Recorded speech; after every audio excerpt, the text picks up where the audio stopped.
I did something wrong. I think I did something wrong. It says ready to go live, like we're still not live. But we are. No, we're not. Yes, we are. We are. Absolutely, we are. Where at? Yeah, it says it in the top left, love. We're good. Yep. On you. No, it's Yeah, yep. I can't hear Live. nothing. I don't know what's going on. Huh?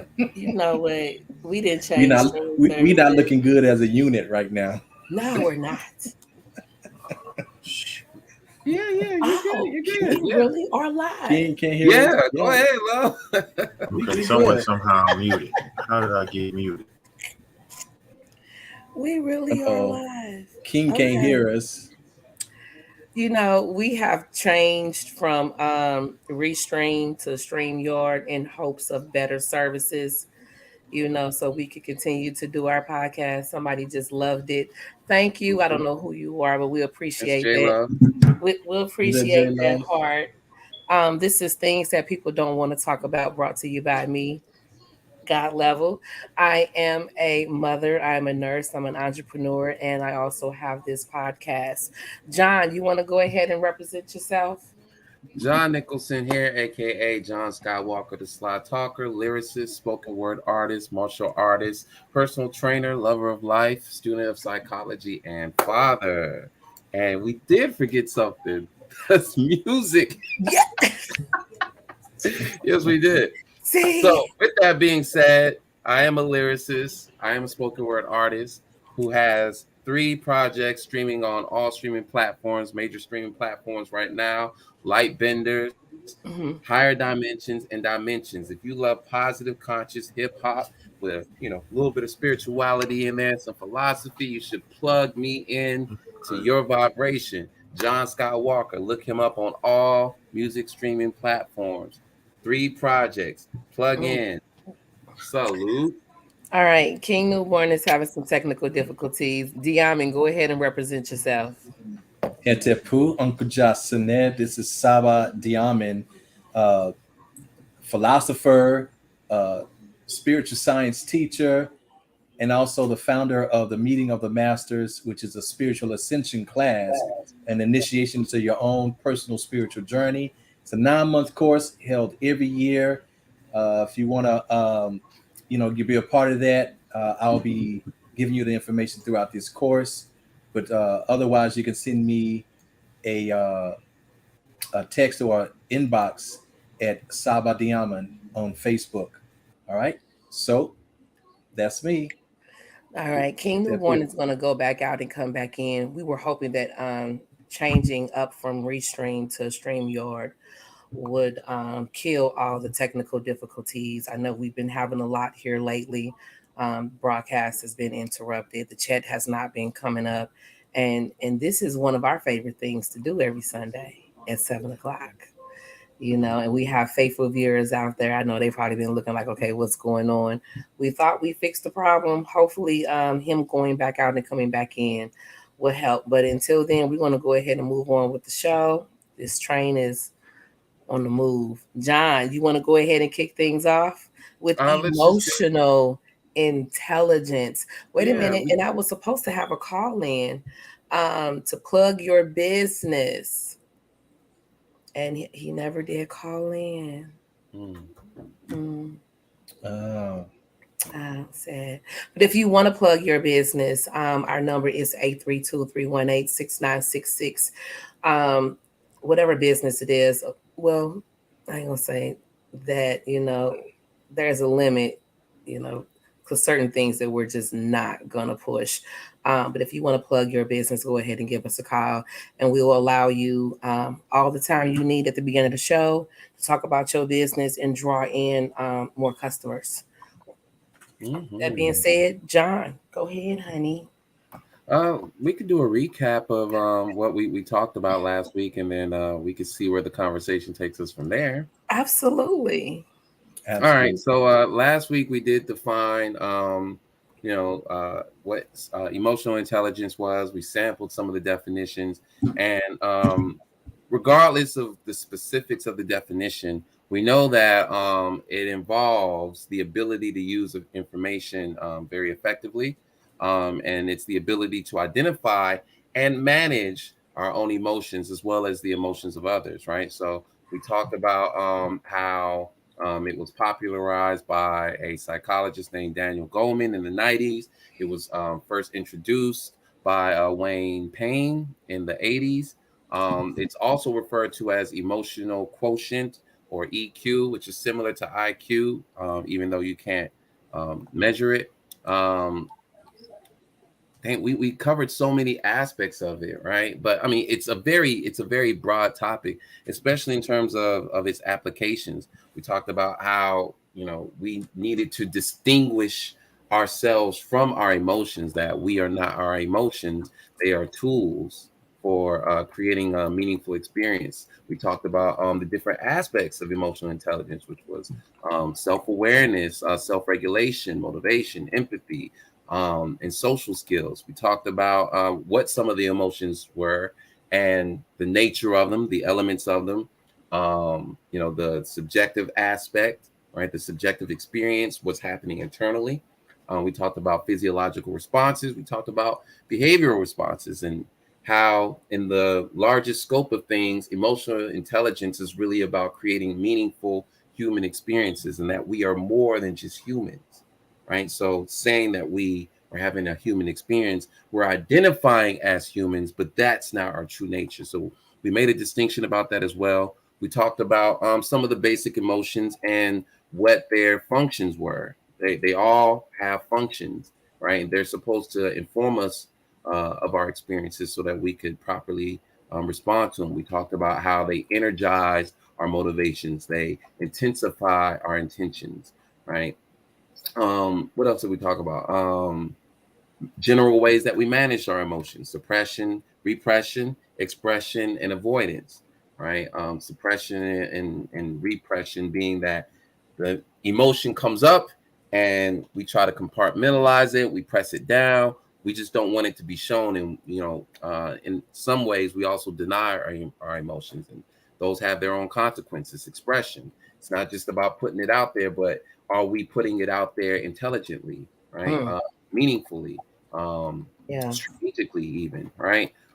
We talked about avoiding or escaping our emotions, right? So to the point where we're distracting ourselves by the outer experiences so that we don't feel what we feel, whether it be with drug abuse, alcohol abuse, shopping, addictions of all sorts, Netflix, video streaming, YouTube, right? Distracting ourselves from ourselves, so that we don't have to deal with that emotion.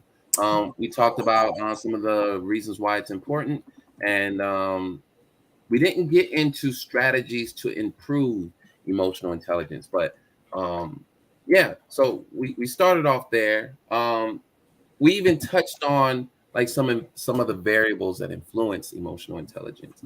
But again, I chose this because it's very critical at a time in human evolution. It's very critical considering how our environments have changed and how there's a demand even for more quality and healthier relationships. And I think we get so caught up in the materialism of things that it distracts us from the inner life, right? And I think that's not a great mystery. That's not profound or anything. I think we all know that, but we're kind of just tolerating our existence. Um, but there is an effort collectively to invest in emotional intelligence, to regulate ourselves so that we can create healthier relationships, supportive relationships. Because if we're just looking at this from a human level, it's just about survival. If you're just only thinking just human level, that's survival. But if you're thinking bigger than that, then you're thinking thriving now. So you're saying my emotions aren't here to just help me survive. They're helping me to thrive. Um, what I find very captivating also is the stream of thought that got us here. Yesterday, Saba Diamin held his master's course, and we actually touched on this a bit. the book that you recommended, Power versus Force. That author has a series of books, and highly recommend it. Dang, it would have been good for me to bring. I got the book right here. But he has Power versus Force, and also he mentioned Psycho-Cybernetics. Those are great books, right? But this becomes important for knowledge of self. Okay, learning how to manage, exercise your emotional intelligence, that's knowledge of self. Being introspective, knowledge of self. This comes down to knowing yourself at the core of it, right? All these intelligences, right? But he had Psycho-Cybernetics and Power versus Force. The author who produced Power versus Force. Ooh, okay. Let me Hold it closer to your. closer to me. Okay, because So Letting Go. Great book, my It God. is. Yes. But what's more great about this book is he goes into details about each emotional state. Now, he's not very strict on emotions here. He's really talking about consciousness, right? But there's a connection there. There's a connection there. You know, the consciousness is influencing our experience, right? But this is like a state experience, and it's balance. It's science plus spirituality, right? But he talked about that yesterday, and listening to it, it's all just very familiar. It registers really well. Emotional intelligence is important in every facet of our life. Questions like, how do I deal with the death of a loved one?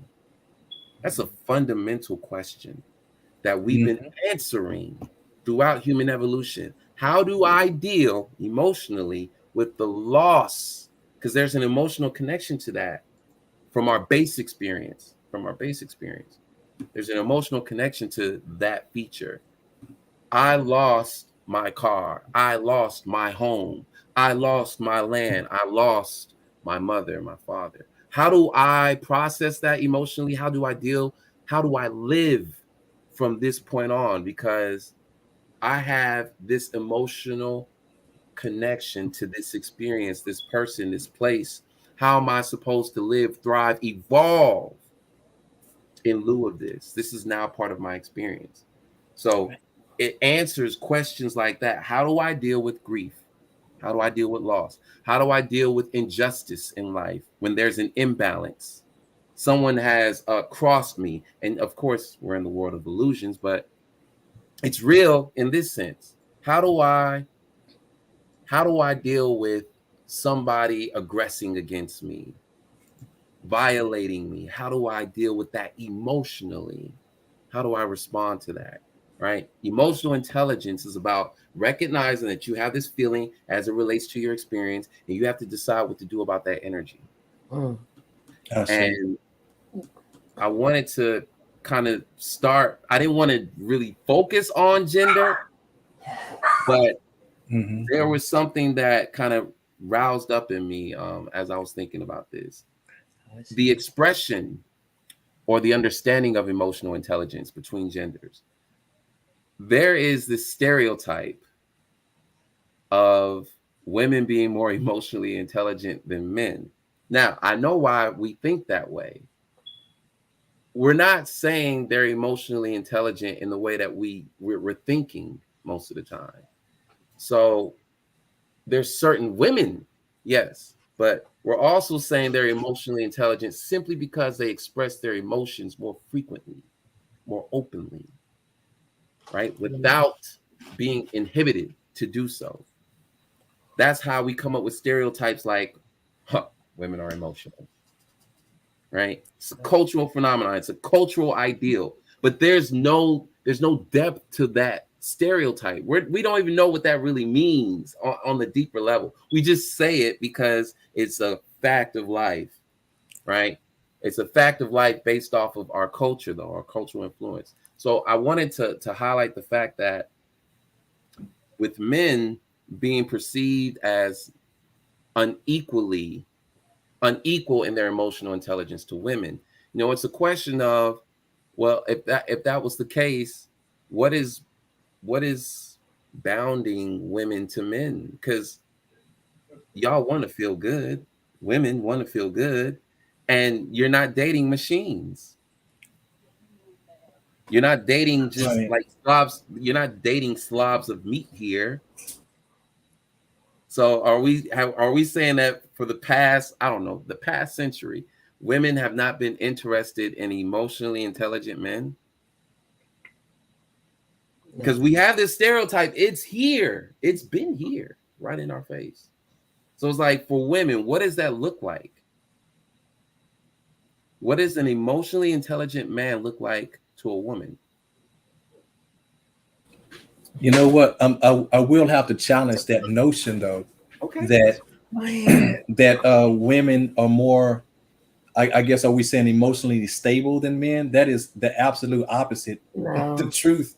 Opposite of the truth. This is why we see women go through more when it comes to relationships and everything. Women actually go through more. They become they're more traumatized, and they I guess more so victimized, and it's because of their Right. lack of emotional intelligence. You From a know, man. and